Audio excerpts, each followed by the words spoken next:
Hi అండి అందరికీ నమస్కారం అండి. ఈరోజు మనము ప్రదోష వ్రతం గురించి తెలుసుకుందాము. ఈ జనవరి నెలలో 9వ తేదీ మంగళవారం ప్రదోష వ్రతం వస్తూ ఉందండి. అసలు ఈ ప్రదోష వ్రతం అంటే ఏంటి, ఎందుకు జరుపుకుంటారు, ఎలా జరుపుకుంటారు, ఈ విశేషాలు మనం ఈరోజు తెలుసుకుందాము. మహాశివునికి ఎంతో ప్రీతికరమైన వ్రతం అంటే అది ప్రదోష వ్రతమేనండి. ప్రదోష వ్రతము అంటారు, ప్రదోష దీక్ష అంటారు, ఇలా రకరకాలుగా చెప్పుకుంటారు. ప్రదోషం అంటే అది ఒక కాల విశేషం. ప్రదోషం అంటే పాప నిర్మూలన అని అర్థం అండి. ప్రతిరోజు సూర్యాస్తమనం సమయంలో చంద్రుడి కదలికల వలన ఏర్పడినదే ప్రదోషము. అనగా చంద్రుడు గతి వలన ఏర్పడే తిథులు సందులలో సూర్యాస్తమం అయిన అప్పుడే ప్రదోషం అంటారు. కాబట్టి ప్రతిరోజు సమయమునకు తిథి మారితే అప్పుడు ప్రదోషము కలిగే అవకాశం ఉంటుంది. అయితే అన్ని రోజుల్లో సూర్యాస్తమనం జరుగుతుంది, కానీ ఒక 3 ప్రదోషాలకే ప్రాముఖ్యత ఉందండి. అవి చతుర్థి, సప్తమి, త్రయోదశి. ఈ తిథి వచ్చిన రోజులు కలిసి వస్తే సూర్యాస్తమనానికి అది చాలా విశేషంగా చెప్పుకుంటారు. మరి త్రయోదశి నాడు గాన వస్తే అది మహాప్రదోషం అని కూడా అంటారండి. ఈ ప్రదోషకాలం గమనము ఇలా ఉంటుంది.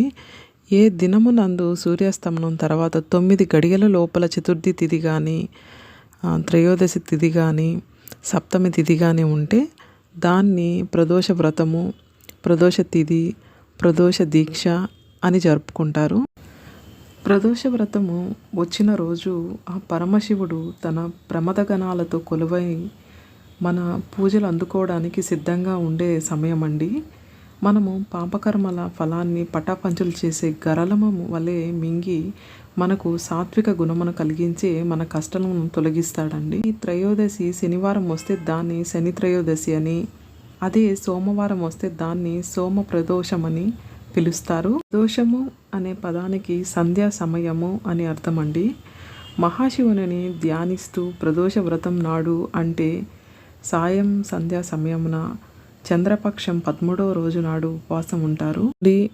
సాయంత్రం పూజ చేసుకుంటారండి. పార్వతీ పరమేశ్వరుని, గణేశుని, స్కందుడిని అలాగే నందిని కలిపి పూజ చేసుకొని, బిల్వపత్రాలు లభిస్తే బిల్వపత్రాలతో పూజ చేసుకొని, గంగాజలంతో అభిషేకం చేసుకొని, రాత్రంతా మనము ఎలా అయితే మనము శివరాత్రికి మేల్కొని ఉపవాసం ఉండి పూజ చేసుకుంటామో అదే విధంగా మనము పూజ చేసుకొని నాడు ఉదయం శివాలయ దర్శనం చేసుకుంటే అక్కడితో ఆ ప్రదోష వ్రతం పూర్తవుతుందండి.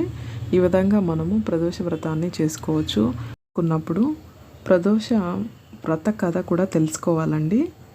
ఈరోజు మనము ఆ ప్రదోష వ్రత కథ ఏంటో తెలుసుకుందాము.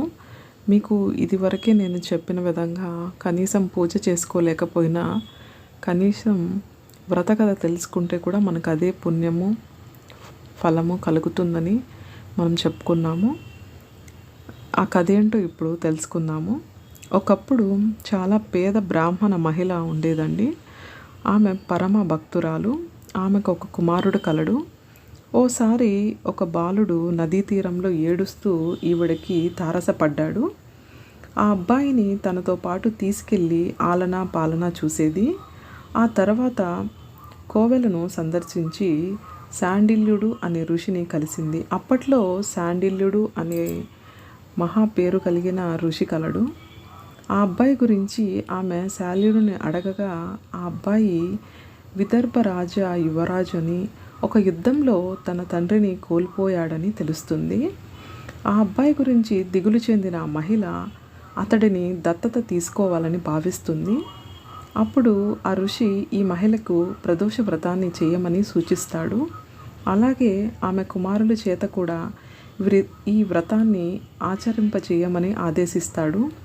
అంగీకరించిన మహిళ ఆ రోజు ఉపవాసాన్ని చేయాలని భావిస్తుంది.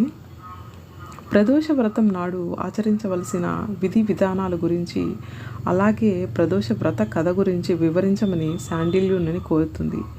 అప్పుడు శాండిల్య మహర్షి ప్రదోష వ్రత విధానాన్ని గురించి, వ్రత కథ గురించి వివరిస్తాడు. అప్పటి నుండి ఉపవాసం ఉంటూ మహాశివుడిని ధ్యానించడం ప్రారంభిస్తారు. ఒకరోజు ఆ ఇద్దరు బాలురు అడవికి వెళ్తారు. ఇక్కడ ఇద్దరు బాలురు అంటే ఆల్రెడీ ఆ బ్రాహ్మణ మహిళకి ఒక కొడుకున్నాడండి. కొడుకుండగా ఆమెకి ఒకరోజు ఇలా దారిలో ఇంకొక అబ్బాయి కనిపిస్తే ఆ అబ్బాయిని దత్తత తీసుకుంటుంది. కాబట్టి ఇక్కడ ఆ బ్రాహ్మణ మహిళకి ఇద్దరు బాలురు ఉన్నారు. ఆ ఇద్దరు బాలురు అడవికి వెళ్ళడం, లోతైన అడవిలో వెళ్ళినప్పుడు వీరికి ఆడవారి గొంతులో పాటలు వినిపిస్తాయండి. చిన్నవాడైన సుచివిత్రుడు ఆ గొంతును గాంధర్వ కన్యలవని గుర్తించి అక్కడి నుంచి వెళ్ళిపోవాలని నిర్ణయించుకుంటాడు. కానీ పెద్దవాడైన ధర్మగుప్తుడు శుచివత్రుడు మాటలు వినక గంధర్వ కన్యలను కలవాలని నిర్ణయించుకుంటాడు. అక్కడికి వెళ్ళగానే గాంధర్వరాజు కుమార్తె అయిన అంశుమతిని చూస్తాడు. మొదటి చూపులోనే వీరిద్దరూ ప్రేమలో పడతారు. రెండవసారి కలవగానే ఇతనే విదర్భ రాజ్య యువరాజని గాంధర్వరాజు గ్రహిస్తాడు. అప్పుడు ధర్మగుప్తుడితో తన కుమార్తె వివాహాన్ని జరిపిస్తాడు.